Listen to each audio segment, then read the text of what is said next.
The Stanlib Balanced Fund team has used the current sell-off in resources counters to buy more shares in the sector. Amongst the biggest holdings in the portfolio is BHP Billiton, which the team describes as the bluest of the blue chip stocks. Here to explain his fund's sector bets, Paul Swanson from Stanlib. Welcome, Paul. Thank you. Good evening. And for a long time, I think a number of fund managers have preferred the resources sector because it has looked cheap for so long. And of course, the argument is it's been looking cheap for a reason. And that pain must be quite sort of extended for you by this point, explaining to your clients why you're sticking with the overweight view. Well, I think we've been quite clear in what we've been trying to do in the fund, Erika. And it's really that we haven't increased our resource exposure. We've actually just tried to choose the best stocks within the resource sector and put those into the portfolio. So what we did was we decided that we weren't happy with the results which came out of Anglo-American. So we sold our Anglo-American position down to zero on the back of fundamental problems we see in the Anglo business and in Anglo Platinum as well, and decided to switch those proceeds into BHP Billiton, which is now 10% of the equity portion of the fund, and also into Exxaro, which is really the premium coal supplier in South Africa, supplying all the coal to Medupi at Eskom and ramping up sales into 2014. Then the other decision we took, which was quite interesting, is we had a long, hard look at the platinum mining sector with the saga we've seen in Marikana and the stoppages and the safety issues, and we decided we really don't want to be in platinum mining per se, but we like the commodity platinum a lot. So what we did was we sold our Impala Platinum shares out of the portfolio and switched them into a London-listed ETF in platinum. And those are really the big structures or issues we've been doing within the portfolio, and it's worked very successfully for us. So at the moment, we've got resources around 15% in the portfolio, and then we've got large holdings in New Gold, the Gold ETF listed in Johannesburg, and the Platinum ETF listed in London. And that's the big call we really made in the portfolio over the quarter. Paul, just in terms of Anglo-American, it's a company that's been associated with this, intimately associated with the history of our country. Yes. You referred to the fundamental problems that the company faces in certain of their divisions. Yeah. Is it too fundamental that a new CEO can't fix? And you know, what do you say to investors in terms of considering an investment into Anglo-American at this point? We personally wouldn't be buying Anglo-American at the moment. You know, the big question mark is who takes over from Cynthia Carroll.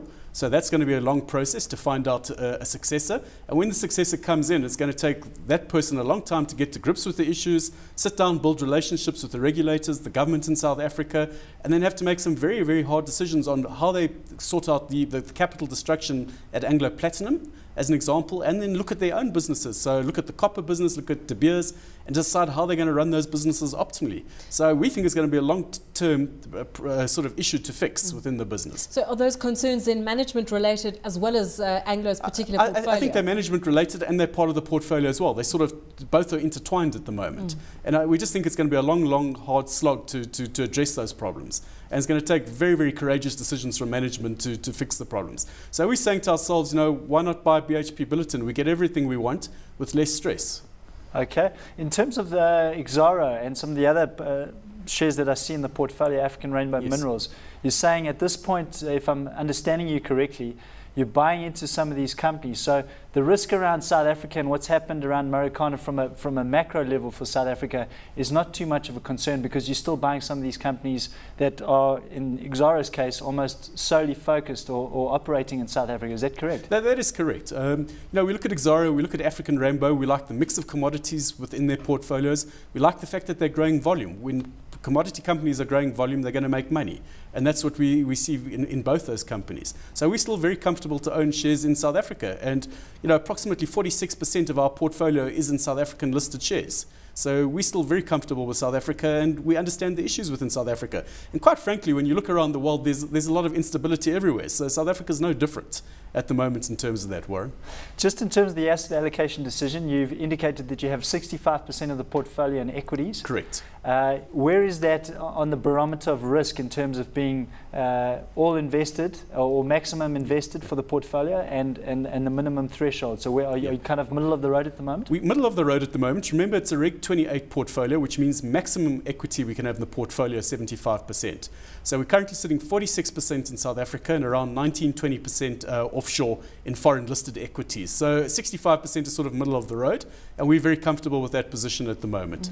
It gives us the flexibility and we can trade the portfolio quite comfortably. Okay, and in terms of the fixed income aspect, you've actually favoured holding South African government bonds at this point, yes. Is that right? That's correct. Now that's contrary to a lot of investment managers. I've spoken to a couple that are very worried about where, because of the interest rate cycle where we are at the moment, the next move could be up, which means that you would incur capital losses on your bond portfolio. What's your thinking around the future interest rate cycle locally? Our thinking at the moment is that both inflation and interest rates are going to be very benign in South Africa. We're not looking at Stanlib for an interest rate increase before 2014. So we think we're going to be very, very closely aligned with what the Americans do in terms of interest rates. So we're not looking for a rate increase in the short term. When rates do go up in 2-3 years' time, we think they're only going to go up 2.5%. So that's sort of going to be a very average rate increase for the South African economic cycle. So we're not worried about it. 18% of the portfolio in bonds, and we're very comfortable with that. So we think we're in the right place. We're getting yield out of the bonds, which we're not getting out of money market at the moment, and we think it's just the right place to be positioned in fixed income. Paul, I want to bring you back to a more generic question. Yes. We had a conversation last night on this very topic, and I know this is also an ongoing debate on active versus passive investing, and by definition, you are an active fund manager. Correct.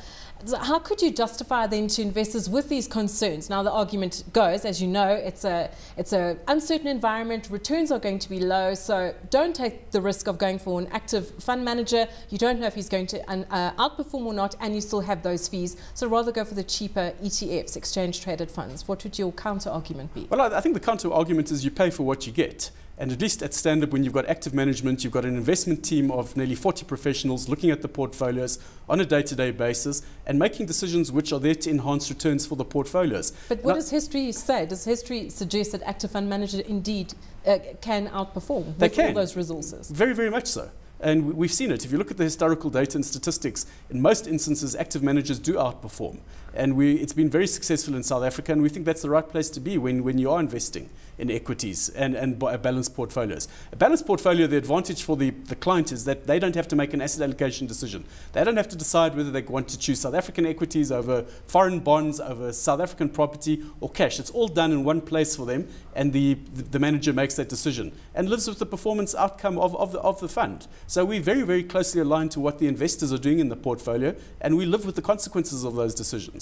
And your justification for that 65% allocation to equities that you and Warren spoke about, amongst others, you see opportunities for corporate action and improved dividend payouts. If you could elaborate on that. Yeah, well, I think the point we're trying to make at the moment is if you look at corporates around the world, they're well positioned. They've got lots of cash on the balance sheets. Their costs are under control. Revenues are looking pretty good. So there's opportunity to do activity. So the activity can either be the fact you can have share buybacks, or you can pay special dividends out to shareholders, or you can engage in buying other companies which fit your businesses. And we just think it's a great time at the moment for a lot of activity to come through.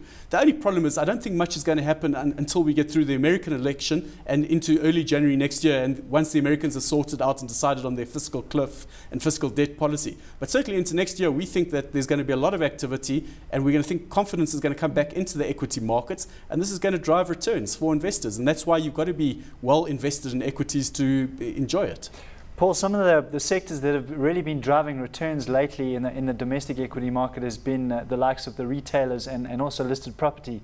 I know Stanlib has some excellent listed property investment managers. What have you allocated for the fund there at this point? Well, at the moment, in fact, in the balanced portfolios, we've got zero property. We took a view about 18 months ago that South African property looked expensive relative to other asset classes, specifically bonds. So we took a decision to sell out of property in the portfolio, and we've actually allocated more money to retail shares within the portfolio. So if you look at our portfolio, we've got lots of Woolies, we've got lots of ShopRite, we've got lots of Mr. Price in the portfolio. And the way we're sort of arguing it at the moment is that if you're in the right retailers which are in the right locations geographically in South Africa, you're going to enjoy the benefits of property indirectly. So that's how we've played it, is through the retailers as opposed to pure property plays. Could I ask you to interrupt? When did you add to those retailers? Did you continue to add this year? We've been adding, as we see opportunities, we buy the retailers. So if we get new flows into our portfolios, we go ahead and we go and buy the retailers. We like Woolies, we like ShopRite, we like Mr. Price. Those are really our top picks in the portfolio at the moment. So this is quite an interesting area of debate, because we have so many fund managers that we speak to that say the retailers have been expensive, but they've been expensive for 3 years and they've missed a great period of returns. And we've seen ShopRite's trading update yesterday, very strong revenue growth. We obviously have to see what earnings are going to look like as well. I think the question is, why do you think so many fund managers, especially local fund managers, have missed the boat on retailers? I think the big thing which a lot of fund managers have missed in South Africa is the consumer theme. South Africa is a country of consumers and shoppers, and I think there are more consumers in South Africa than actually the official statistics are letting us know. So you've got people getting social grants, you've got people running informal businesses, and all these people are earning money, and this money is going back into the economy when people go to Mr. Price or Lewis or Woolworths to go and shop. So we think that's probably what people have got wrong in terms of the theme. And we think that's a big theme which will continue. If you look at our portfolio, we look at M10, we look at Vodacom, we see them as consumer-related shares as well. We don't see them as telecom shares. And we just still think it's a theme which is going to carry on for the next couple of years. And based on our economists' numbers, consumer spending is going to be quite good. We're not seeing any major weakness in it. I just can't resist at this point to tie in, and we mentioned it off air before we came onto the show here, around the unsecured lending and unsecured credit markets. Very complex story. I know I'm trying to assess it at this point. What effect do you think unsecured lending is having on those retail figures at this point? Well, it's certainly quite clear when you speak to management of the various lenders, so be it the large retail banks, the ABSAs, the Nedbanks, Standards, First Rands, or even on the micro-lending side, on the ABLE side, people are borrowing money, and that unsecured lending is coming back into the system. People are either buying cars with it, or they're rebuilding their houses, or they're basically just going out there and spending on clothing or furniture. So it certainly is playing a major role. I just don't think we've got quite enough clarity as to what the outcome is going to be. I don't think there's a bubble in unsecured lending, but I'm sure somebody is going to get burnt. Somebody is going to get caught with a few clients who unfortunately go into default or liquidation. So it is certainly something we're watching quite closely, and we're going to need guidance when ABLE's results come out in mid-November, just to see what's actually happening in the market. So at this point, there could be problems, but it's not unsustainable, and it's certainly not a bubble that's going to wipe out large portions of the lenders providing credit into these markets. Yeah, that's how we're seeing it at the moment, Warren. I'm going to ask you about some of your other bets, the ones that stand out, British American Tobacco and Imperial Holdings. Yes. What's the reasoning? Is it Rand hedge? Is it defensive? Is it the Africa story again with Imperial? British American Tobacco, yes, it is a Rand hedge, but we actually bought British American Tobacco when it was unbundled out of Richemont and Remgro about 2.5 years ago. It was part of our foreign holding, and then it converted into a South African listed stock, and we've just kept the position in British American Tobacco. But we like it. It's a cost-cutting story. It's a volume story. 5% dividend yield in sterling terms. We think it's a fantastic story. So we really like British American Tobacco. Imperial, similar sort of story. Great management team who've come in. They've basically restructured the business. They've fixed all the problems on the balance sheet. Now selling lots of Honda and Kia cars to the middle market in South Africa and doing exceptionally well, with a lot of logistical businesses also tagged on, which are making large sums of money for them in places like Europe. So those are two of our prime shares, and we really like them, and we're very comfortable to hold them. If we could talk about some of the companies that are not on the list as well, and the biggest that stands out after you've mentioned Anglo-American is Sasol. Yeah.